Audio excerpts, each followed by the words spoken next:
بسم اللہ الرحمن الرحیم الرحمن علم القرآن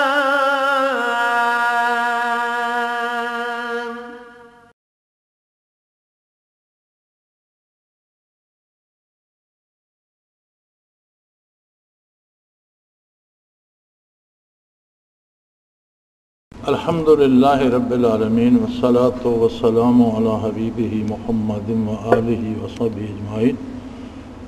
اعوذ باللہ من الشیطان الرجیم، بسم اللہ الرحمن الرحیم۔ فَإِذَا قَضَيْتُمُ الصَّلَاةَ فَاذْكُرُوا اللَّهَ قِيَامًا وَقُعُودًا وَعَلَى جُنُوبِكُمْ وَإِذَا اطْمَأْنَنْتُمْ فَأَقِيمُوا الصَّلَاةَ إِنَّ الصَّلَاةَ كَانَتْ عَلَى الْمُؤْمِنِينَ كِتَابًا مَوْقُوتًا وَلَا تَهِنُوا فِي ابْتِغَاءِ الْقَوْمِ إِن تَكُونُوا تَعْلَمُونَ فَإِنَّهُمْ يَعْلَمُونَ كَمَا تَعْلَمُونَ وَتَرْجُونَ مِنَ اللَّهِ مَا لَا يَرْجُونَ وَكَانَ اللَّهُ عَلِيمًا حَكِيمًا۔ اللهم سبحانك لا علم لنا إلا ما علمتنا إنك أنت العليم الحكيم۔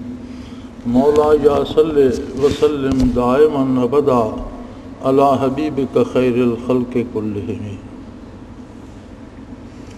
فَإِذَا قَضَيْتُمُ الصَّلَاةَ فَاذْكُرُوا اللَّهَ قِيَامًا وَقُعُودًا وَعَلَى جُنُوبِكُمْ۔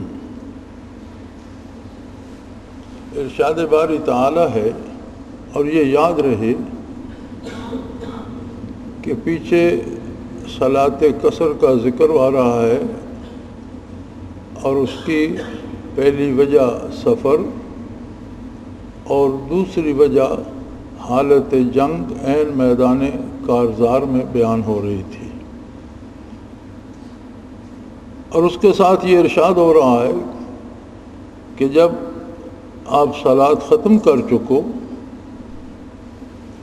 تو اللہ کا ذکر اس طرح سے کرتے رہو کہ تمہارا کوئی حال ذکر الہی سے خالی نہ ہو۔ اذا قضیتم الصلاۃ فاذکروا اللہ قیاما وقعودا وعلی جنوبکم۔ کھڑے ہو، بیٹھے ہو یا لیٹے ہو، کسی حال میں بھی اللہ کا ذکر جو ہے وہ منقطع نہ ہو، اللہ کا ذکر جاری رہے، ذکر کرتے رہو۔ اور بارہا یہ عرض کیا جا چکا ہے کہ ایمان قبول کرنا اور اس کی قلبی تصدیق بھی ذکر الہی ہے۔ جو بھی عمل ہم شریعت کے مطابق کرتے ہیں وہ عملاً ذکر ہے۔ جو بھی نماز، تلاوت یا تسبیحات زبان سے ادا ہوتی ہیں وہ زبانی ذکر ہے۔ اب اس کے بعد قرآن کریم کا مطالبہ کچھ اس سے بہت زیادہ کا ہے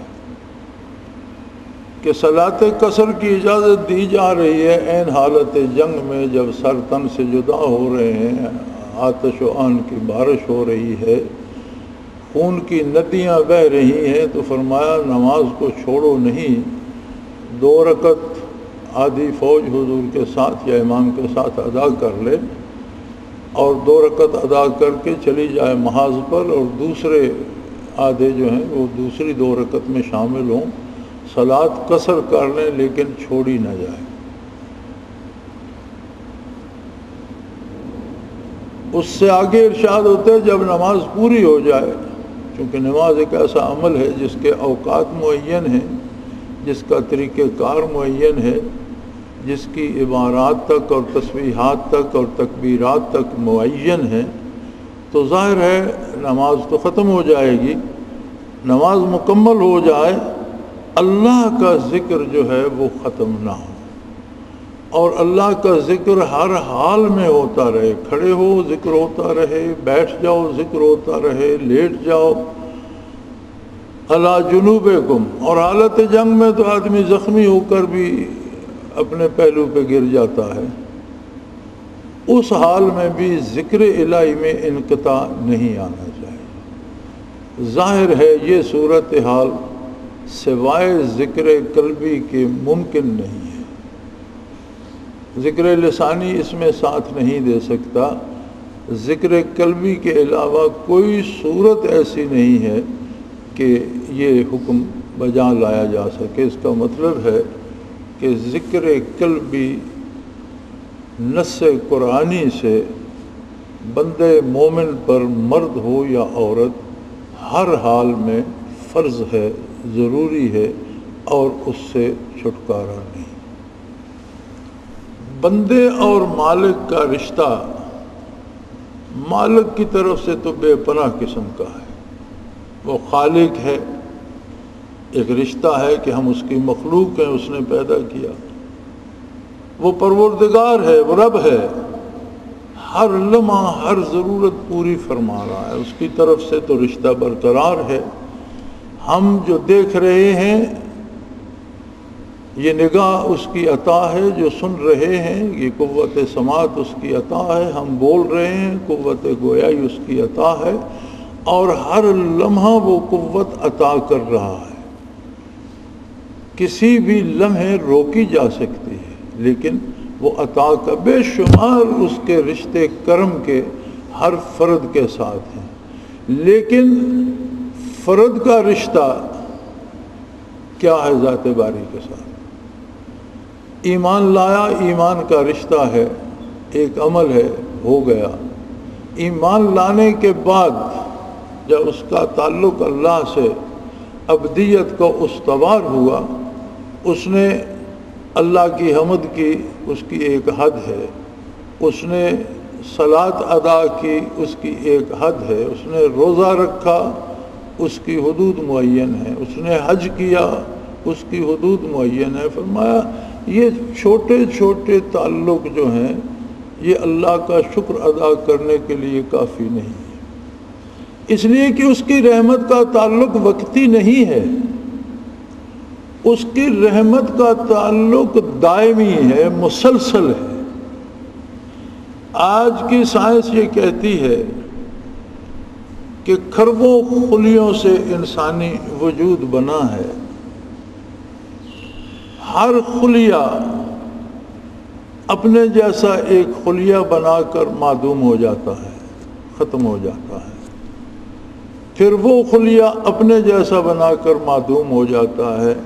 پاؤں کے ناخنوں سے لے کر سر کی چوٹی تک، آنکھیں، کان، ناک، زبان، دانت، ہڈیاں، گوشت، پوست، دل، پھیپھڑے، جگر، معدہ، ہر چیز انہی خلیوں سے مرتب ہے۔ اور آج سائنس یہ کہتی ہے کہ کوئی خلیہ 6 مہینے سے زیادہ انسانی وجود کا حصہ نہیں رہتا، یعنی 6 مہینے بعد جو انسانی وجود ہوتا ہے اس میں کوئی وہ خلیہ شامل نہیں ہوتا جو 6 مہینے پہلے تھا، سارے ختم ہو جاتے ہیں، یعنی نئے بنتے رہتے ہیں، پرانے ختم ہوتے رہتے ہیں۔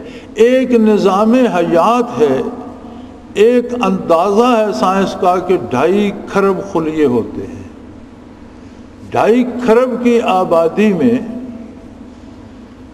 موت و حیات کا سلسلہ ہر لمحے جاری رہتا ہے، لاکھوں خلیے ہر لمحے مرتے ہیں، لاکھوں نئے پیدا ہوتے ہیں۔ اب اس تبدیلی میں ہونا تو یہ چاہیے کہ جب چیزیں تبدیل ہو رہی ہیں، پرانے خلیے مر رہے ہیں، نئے بن رہے ہیں، تو نگاہ لرز جائے، آواز میں لڑکھڑاہٹ آ جائے، قوت سماعت مجروح ہو جائے، چلنے پھرنے کی طاقت لیکن کچھ نہیں ہوتا۔ وہ ایسا کریم ہے کہ یہ تبدیلی مسلسل ہو رہی ہے، لیکن جو قوتیں ودیت کر رکھی ہیں اور عطا کر رکھی ہیں انسان کو، وہ مسلسل کام کر رہی ہیں۔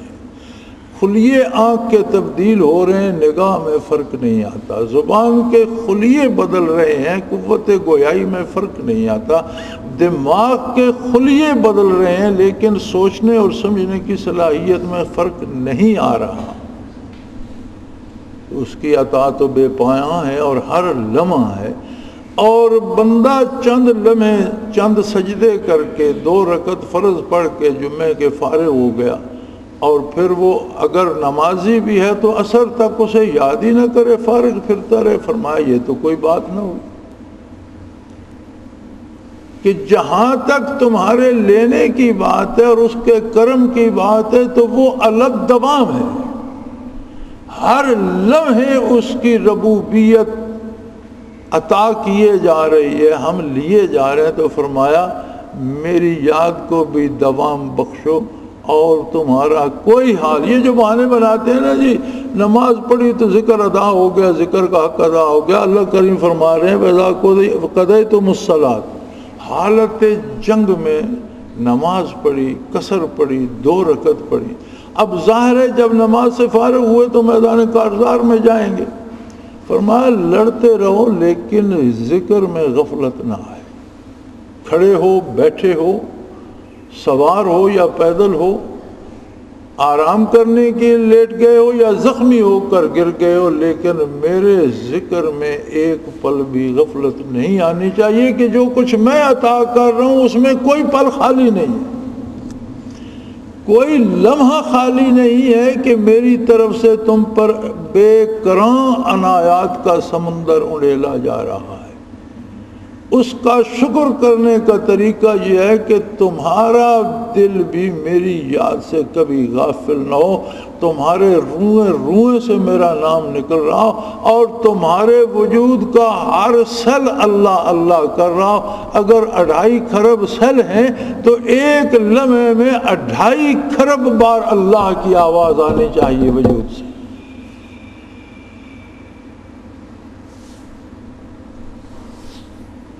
فَإِذَا اطْمَأْنَنْتُمْ، اور جب جنگ ختم ہو جائے، اطمینان ہو جائے، مطمئن ہو جاؤ، زمانے امن آ جائے، یا اللہ زمانے جنگ میں تو یہ حال ہے، تو جب زمانے جنگ ختم ہو جائے، لڑائی ختم ہو گئی، اطمینان ہو گیا، فَأَقِيمُوا الصَّلَاةَ إِنَّ الصَّلَاةَ كَانَتْ عَلَى الْمُؤْمِنِينَ كِتَابًا مَّوْقُوتًا، تو اپنا وہ عمل جاری رکھو، عبادت کو بھی قائم رکھو، لیکن یاد رکھو عبادت وقت سے فرض ہوتی ہے۔ اگر ظہر کا وقت نہیں ہوا اور کوئی کہتا ہے مجھے جلدی ہے جی ابھی زوال آفتاب نہیں ہوا لیکن میں ظہر پڑھ لوں کہ پھر مجھے فرصت ملے نہ ملے، تو وہ ادا نہیں ہوگی۔ وقت گزر جائے نہ پڑھی جائے تو قضا ہو سکتی ہے، وقت پر پڑھی جائے تو ادا ہوتی ہے، وقت سے پہلے پڑھی جائے تو اس کا کچھ بھی نہیں بنتا، وہ کسی کھاتے میں نہیں ہے، چونکہ کتاب موقوتا، جب اس کا وقت ہوگا تب وہ فرض ہوگی۔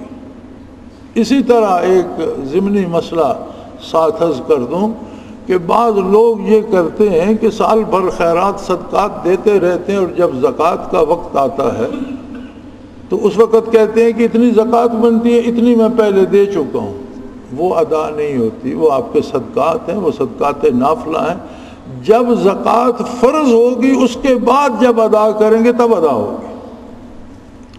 اور یہ بھی ضروری نہیں ہے کہ ہر بندہ رجب میں ہی زکوٰۃ دے، ایک بندے کے پاس سال کے کسی مہینے میں پیسے آئے، کچھ ان میں سے بچ گئے، کچھ خرچ ہو گئے، جو بچ گئے اگر 1 سال وہ خرچ نہیں ہوتے اس کے پاس محفوظ رہتے ہیں، تو جب وہ وقت آئے گا جب پیسے آئے تھے سال پورا ہوگا ان پر زکوٰۃ واجب ہو جائے گی۔ تو یہ نظام زکوٰۃ کا بھی سارا سال چلتا رہتا ہے، جو مال بچ گیا آپ کے اخراجات سے اور زائدہ ضرورت آپ کے پاس محفوظ ہے، جب اس پہ جب سال پورا ہوگا زکوٰۃ فرض ہو جائے گی، اور ادا تب ہوگی جب آپ فرض ہونے کے بعد دیں گے۔ تو بعض احباب کئی دفعہ مجھ سے لوگوں نے پوچھا، میں اس لیے عرض کر رہا ہوں کہ وہ سال بھر خرچ کرتے رہتے ہیں، کسی بہن بھائی کو، کسی غریب کو، کسی مسکین کو دے دیا، جب زکوٰۃ کا وقت آیا تو حساب کیا اتنی زکوٰۃ بنتی ہے، اتنے میں دے چکا ہوں، جو پہلے دے چکے ہیں وہ نفلی صدقہ ہوگا، زکوٰۃ تب ادا ہوگی جب فرض ہوئی ہے، اس کے بعد جو دی جائے گی۔ اسی طرح عبادات جب ان کا وقت معین آتا ہے، کتاب موقوتا، وقت کے ساتھ فرض ہے، محدود ہے وقت کے ساتھ۔ اب ہم اس وقت کہیں جی ہم عصر بھی پڑھ لیں تو عصر نہیں ہوگی، اس کا وقت آئے گا تو وہ فرض ہوگی۔ تو اگر امن کا زمانہ آ گیا تو عبادات بھی جاری رہیں، اسی طرح پورے معمولات یاد الہی کے بھی جاری رہیں۔ وَلَا تَهِنُوا فِي ابْتِغَاءِ الْقَوْمِ، اور فرمایا دشمن اگر وقتی طور پر شکست بھی کھا گیا، جنگ کے جو اصول ہوتے ہیں اسے دو حصوں میں تقسیم کیا جا سکتا ہے. ایک ہوتی ہے جنگ اور ایک ہوتی ہے لڑائی. ایک جنگ میں بہت سی لڑائیاں ہوتی ہیں لیکن جنگ جاری رہتی ہے. وہ چھوٹی چھوٹی لڑائیاں، چھوٹے چھوٹے ٹکراؤ، مقابلے، کبھی ایک فرد جیتتا ہے کبھی دوسرا جیتتا ہے. غلبہ تب ہوتا ہے جب مخالف کی قوت ختم ہو جائے. اللہ کریم فرماتے ہیں حتی لا تکون فتنۃ ویکون الدین للہ. مومن کا کافر کے ساتھ تب تک جہاد جاری رہے گا جب تک عالم کفر فتنے سے باز نہیں آ جاتا، فساد سے باز نہیں آ جاتا، اپنی معاشرت، اپنی تہذیب اپنے تک محدود نہیں کر لیتا، اللہ کی مخلوق کو گمراہ کرنے سے، گمراہی پھیلانے سے، فساد پیدا کرنے سے باز نہیں آ جاتا. سو فرمایا اگر تم لڑائی جیت جاؤ تو جنگ نہیں جیتی، لڑائی جیتی ہے، ایک مقابلہ جیتا ہے. وَلَا تَهِنُوا فِي ابْتِغَاءِ الْقَوْمِ، مخالف کا تعاقب کرنے میں سستی نہ کرو. جنگ جیتو، لڑائی جیتنا مقصد نہیں ہے.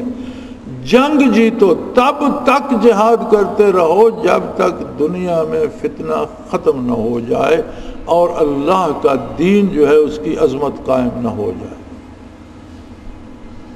ان تکونوا تعلمون فانہم یعلمون کما تعلمون.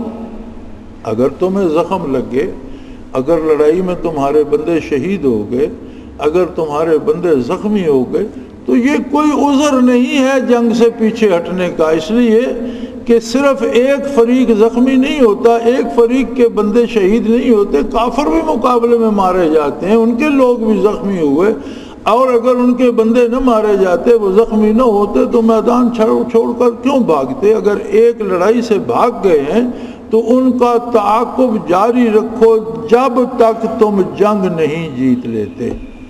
اور جنگ جیتنے کا معیار قرآن کریم کا یہ حتی لا تکون فتنۃ ویکون الدین للہ.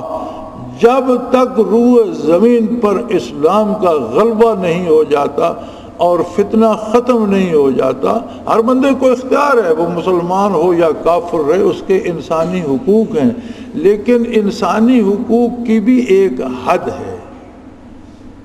جس طرح میرے حقوق ہیں اسی طرح آپ کے بھی. میرا یہ حق نہیں کہ میں گھونسا مار کر آپ کا ناک توڑ دوں. میرے حقوق کی بھی حد ہے، اس سے آگے آپ کے حقوق ہیں.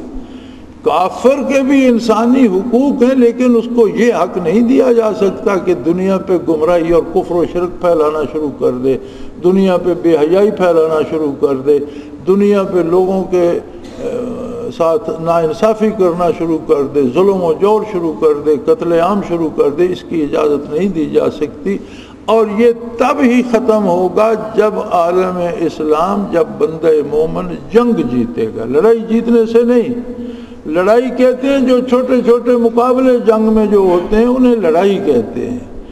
ایک مقابلہ من حیث القوم، ایک طرف کفر ہے ایک طرف اسلام ہے، جب تک اللہ کا دین غالب نہیں آ جاتا تب تک جہاد فرض رہے گا اور مسلسل ہوتا رہے گا. سو فرمایا زخمی ہو گئے، کچھ لوگ شہید ہو گئے تو یہ عذر بنا کر کافر کے تعاقب میں سستی مت دکھاؤ.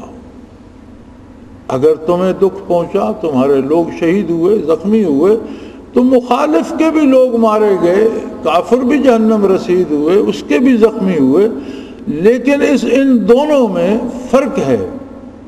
اس کے بندے مارے گئے، زخمی ہوئے، اور وہ خود سارے اللہ کی سزا کے امیدوار اور ان پر جہنم کی وعید ہے. اور تم وہ لوگو وَتَرْجُونَ مِنَ اللَّهِ مَا لَا يَرْجُونَ، تم اللہ سے انعام کی امید رکھتے ہو جو کافر نہیں رکھتے.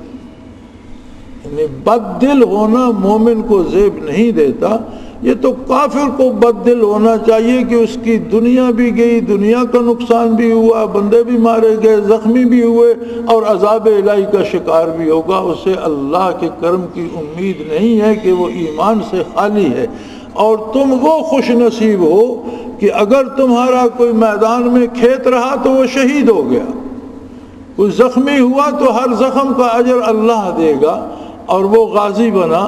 اور تم اللہ کے کرم کے امیدوار ہو. وَقَانَ اللَّهُ عَلِيمًا حَكِيمًا، اور اللہ کریم کو کسی کے بتانے کی ضرورت نہیں ہے، وہ خود علیم ہے، وہ جانتا ہے کون کس خلوص نیت سے اس کی راہ میں کتنے دکھ اٹھا رہا ہے، وہ اسے اس سے کروڑوں گنا زیادہ بدلہ دے گا، اور اس پر اس کی عنایات بے پناہ ہوں گی.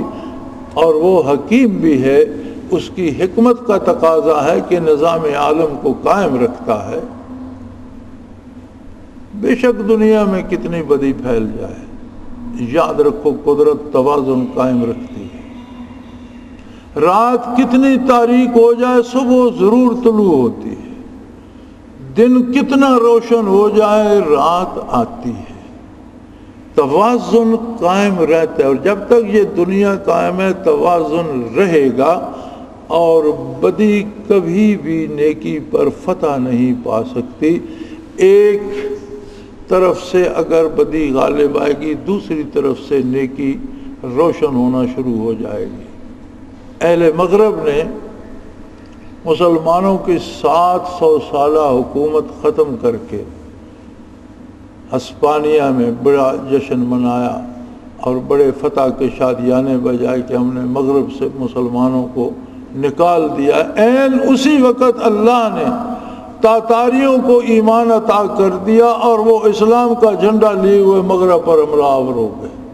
وہ جو علامہ مرحوم نے کہا تھا پاس باں مل گئے کعبے کو صنم خانے سے، اسی واقعہ کی انہوں نے تعریف فرمائی کہ اللہ ایسا قادر ہے کہ اس نے تاتاریوں کو نور ایمان عطا کر دیا، ان کے دل منور کر دیے، اور وہ یلغار کرتے ہوئے اس طرف وہ جشن منا رہے تھے، دوسری طرف سے تاتاری لشکر یورپ میں داخل ہو رہے تھے.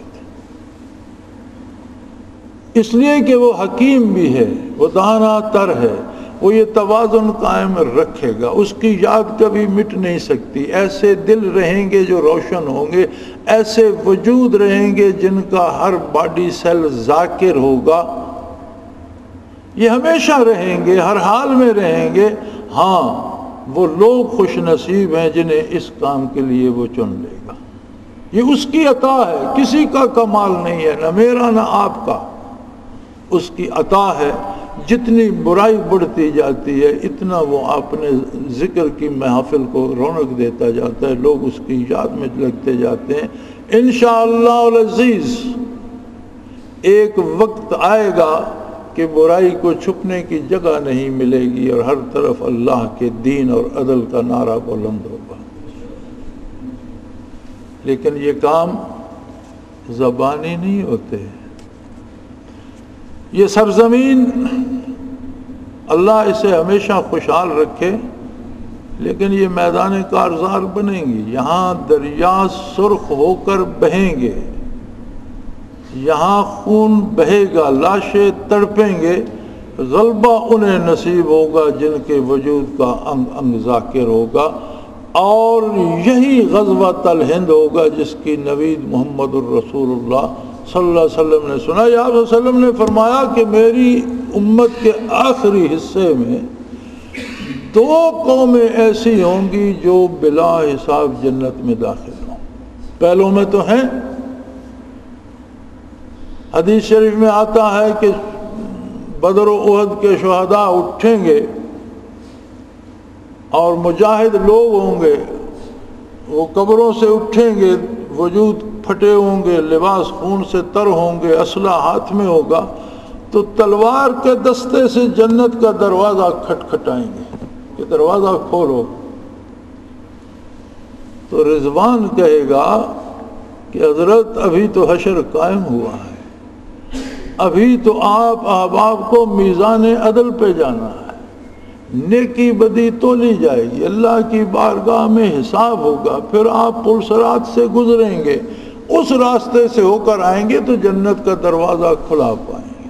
حضور صلی اللہ علیہ وسلم فرماتے ہیں کہ وہ تلوار پھینک دیں گے، متوجہ الی اللہ ہو جائیں گے اور کہیں گے اللہ ہم گمراہ قوم تھے، ہر ظلم ہم میں تھا، تو نے احسان فرمایا، رحمت للعالمین کو مبعوث فرمایا، اللہ تو نے ہمیں توفیق دی، ہم نے ایمان قبول کیا اور پھر جو تو نے دیا تھا تیری راہ میں لٹا دیا، بیٹے قربان کر دیے، گھر چھوڑ دیے، مہاجر کہلائے، سینے چھلنی ہو گئے، جگر سے تیر اور تلواریں پار ہو گئیں۔ اب ہمارے پاس بچا کیا ہے کہ تیرا یہ فرشتہ حساب کتاب کی باتیں کرتا ہے؟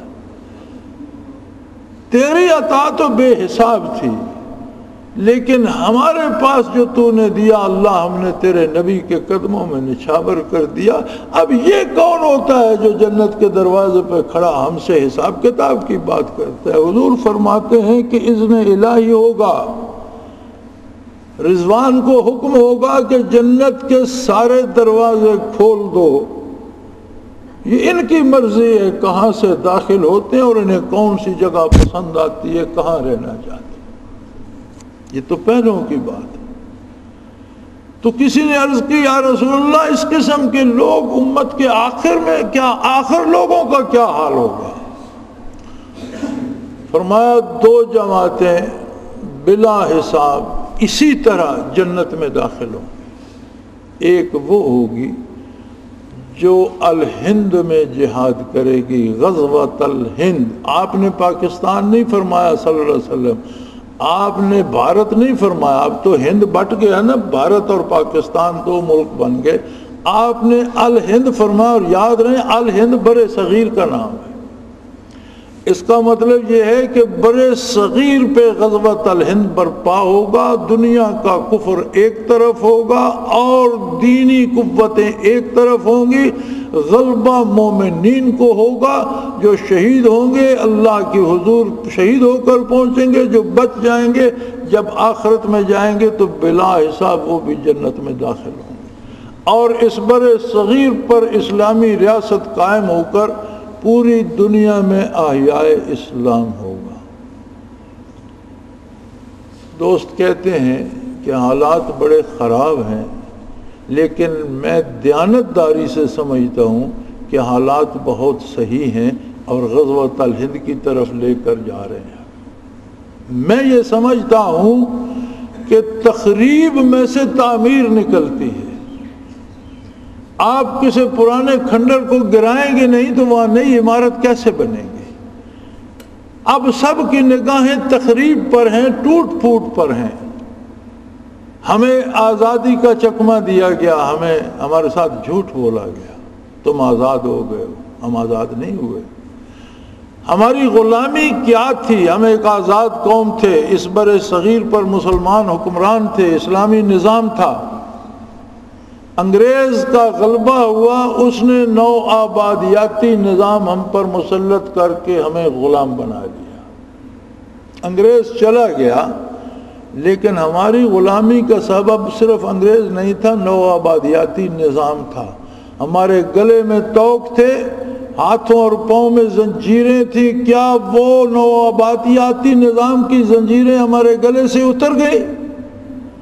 اگر نہیں اتری تو پھر قوم کو دھوکہ دیا گیا، آزادی کا قوم آج بھی غلام ہے، اسی نو آبادیاتی نظام میں جکڑی ہوئی ہے۔ ہمارا معاشی نظام وہی ہے، عدالتی نظام وہی ہے، سیاسی نظام وہی ہے، تعلیمی نظام وہی ہے۔ کون سی کڑی کھل گئی ہے ہمارے ہاتھ یا پاؤں سے کہ ہم آزاد ہو گئے ہیں؟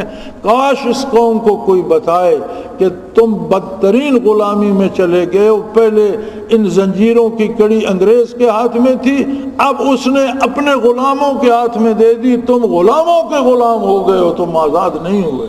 تمہیں یہ زنجیریں کاٹنی ہوں گی، یہ زنجیریں توڑنی ہوں گی۔ آزاد تم تب ہوگے جب تم پر اللہ و اللہ کے رسول کے علاوہ کسی کا حکم نافذ نہیں ہوگا، پھر تم آزاد ہو۔ سو فرمایا یہ جہاد اس طرح ختم نہیں ہو جائے گا کہ ایک لڑائی تم نے جیت لی اور اب بیٹھ کے جی تھک گئے ہیں اور زخمی نہیں۔ سستی مت دکھاؤ، ہمت جبان رکھو، تعاقب کرو کفر کا۔ اور فرمایا میرے حبیب انا انزلنا الیک الکتاب بالحق لتحکم بین الناس بما اراک اللہ ولا تکن للخائنین خصیما واستغفر اللہ ان اللہ کان غفورا رحیما۔ بات ختم ہو گئی۔ مسلمان کے لیے کسی طرف جانے کی اس آیہ کریمہ نے کوئی گنجائش ہی نہیں چھوڑی۔ فرمایا میرے حبیب انا انزلنا الیک الکتاب بالحق، ہم نے آپ پر یہ کتاب نازل کی حق کے ساتھ۔ اس کا لفظ لفظ حق ہے، حرف حرف حق ہے، جو واقعات ماضی کے اس نے بیان کیے حق ہیں، جو حکم احال کے متعلق دیے حق ہیں، جو بات اس نے مستقبل کی، آخرت کی، قیامت کی، قبر کی، برزخ کی، جنت دوزخ کی سب حق ہے۔ اس کا لفظ لفظ حق ہے۔ اور اس کتاب کے نزول کا مقصد کیا ہے؟ لِتَحْكُمَ بَيْنَ النَّاسِ، اس کے مطابق لوگوں میں حکومت قائم کی جائے۔ یہ کتاب محض تلاوت کے لیے نہیں ہے، یہ کتاب محض ثواب کے لیے نہیں ہے، یہ لپیٹ کر سر سے اوپر ایک جالے میں رکھ دینے کے لیے نہیں ہے، یہ کتاب ہے لِتَحْكُمَ بَيْنَ النَّاسِ۔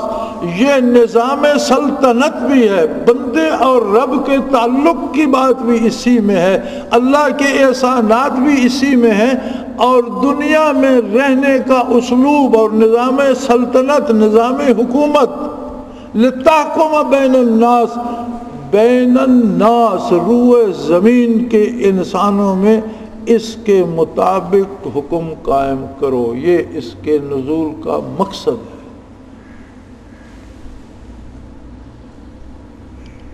بما اراک اللہ، اس لیے کہ اللہ نے آپ کو تو سب کچھ واضح کر دیا، آپ کو تو ہر چیز اللہ نے دکھا دی۔ وہ جو دعوت دی تھی حضور اکرم صلی اللہ علیہ وسلم نے اہل مکہ کو، آپ صفا پہ تشریف لے گئے اور آواز دی مختلف قبائل کو، اور جب سب جمع ہو گئے تو آپ نے فرمایا کہ میں پہاڑ کی چوٹی پہ کھڑا ہوں، میرے سامنے پہاڑ کا یہ پہلو بھی ہے جدھر آپ لوگ کھڑے ہو، اور وہ پہلو بھی ہے جو آپ سے اوجھل ہے۔ آپ کے سامنے پہاڑ کا ایک رخ ہے، اگر میں آپ کو کہوں کہ پہاڑ کی طرف ایک بڑا لشکر موجود ہے جو تم پر حملہ کر دے گا، تو تم کیا کہو گے؟ وہ کہنے لگے آپ صادق ہیں، امین ہیں، ہم آپ کی بات پہ یقین کریں گے۔ تو فرمایا میں اسی طرح دنیا اور آخرت دونوں کو دیکھ رہا ہوں، اور میں تمہیں بتا رہا ہوں کہ اللہ کی توحید قبول کر لو ورنہ مارے جاؤ گے دوسری طرف جہنم میں۔ اسی واقعہ پر ابو لہب نے کہا تھا تبت یدا کا، آپ کے ہاتھ ٹوٹے، آپ نے ہمیں اس لیے بلایا تھا، جس کے جواب میں اللہ نے جواب دیا اور نام لے کر جواب دیا، تبت یدا ابی لہب و تب۔ اس نے تبت یدا کا کہا تھا، اللہ نے اس پر زیادتی کی، اس کے ہاتھ ہی نہ ٹوٹے، یہ تباہ و برباد ہو جائے۔ تو میرے بھائی حضور کی ذات وہ ذات ستودہ صفات اور مینار نور ہے جس کی کرنیں اس عالم کو بھی منور کر رہی ہیں، اس عالم کو بھی جگمگا رہی ہیں۔ فرمایا بما اراک اللہ، جو کچھ میرے حبیب آپ کو اللہ نے دکھا دیا اس کے مطابق یہ کتاب اس لیے نازل ہوئی ہے کہ اس کے مطابق حکومت قائم کی جائے اللہ کی مخلوق پر۔ اب اس سے آگے جو بات ہے وہ اس سے زیادہ سخت ہے۔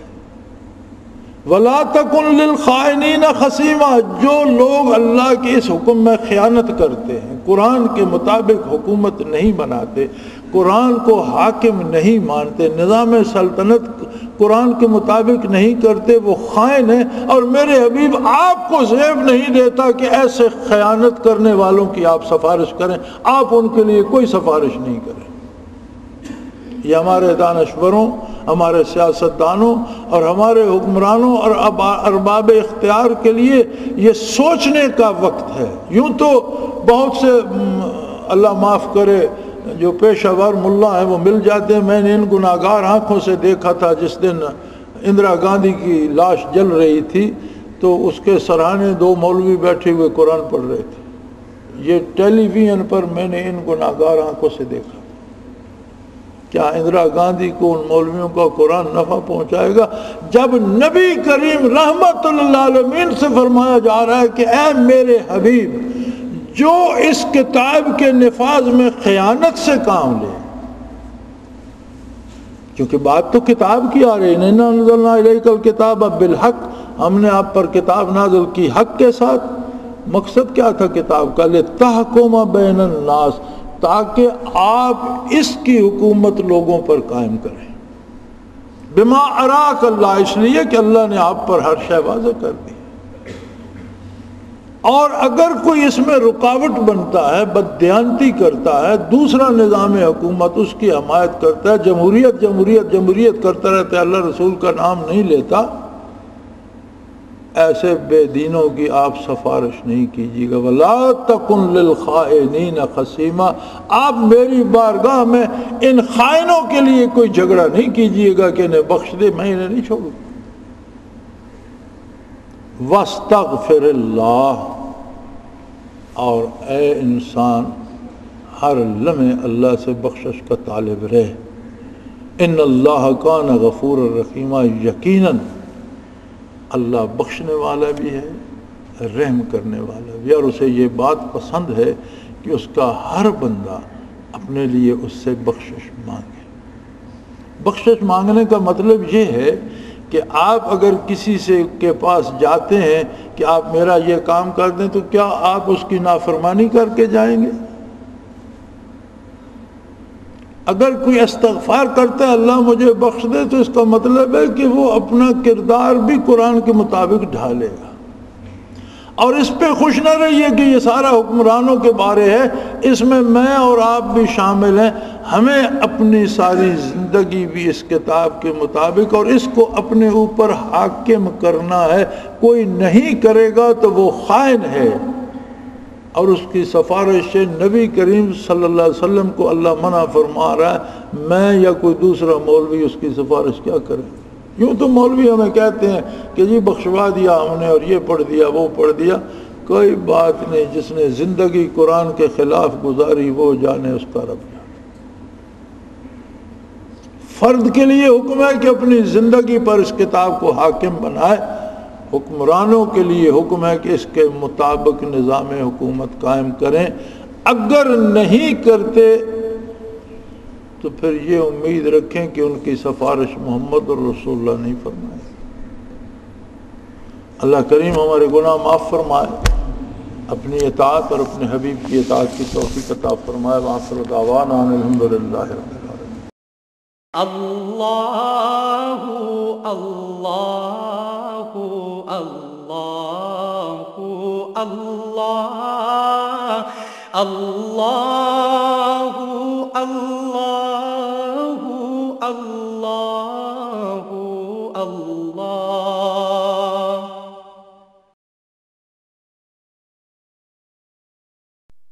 حضرت امیر محمد اکرم آوان مد ذلہ العالی دارالعرفان منارہ ضلع چکوال میں سالہ سال سے قرآن و حدیث کے اوپر خطابات کر رہے ہیں اور سلسلہ نقشبندیہ اویسیہ کے مطابق لوگوں کو ذکر الہی کی تربیت دے رہے ہیں۔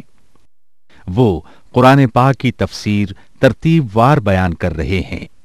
تفسیر قرآن کو وہ موجودہ ملکی اور بین الاقوامی حالات کے مطابق بیان کرتے ہیں۔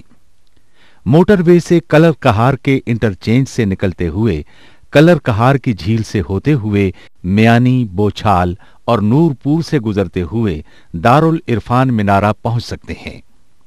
حضرت امیر محمد اکرم آوان نے بچیوں اور بچوں کی دینی اور دنیاوی تعلیم کے لیے سقارہ اکیڈمی کے نام سے ایک درسگاہ بھی قائم کی ہے، جس کا افتتاح ملک پاکستان کے صدر جنرل محمد ضیاء الحق نے اپنے دست مبارک سے کیا تھا۔